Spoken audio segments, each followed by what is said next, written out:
nipo hapa kulihutubia bunge ili kutimiza matakwa ya ibara hiyo.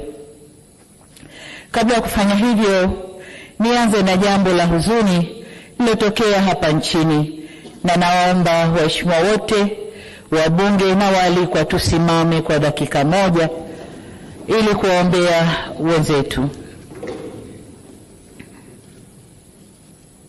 Tumwombe Mwenyezi Mungu aziweke roho za waliopoteza maisha kwenye vurugu zilizotokea tarehe 29 siku ya uchaguzi hapa nchini kwetu.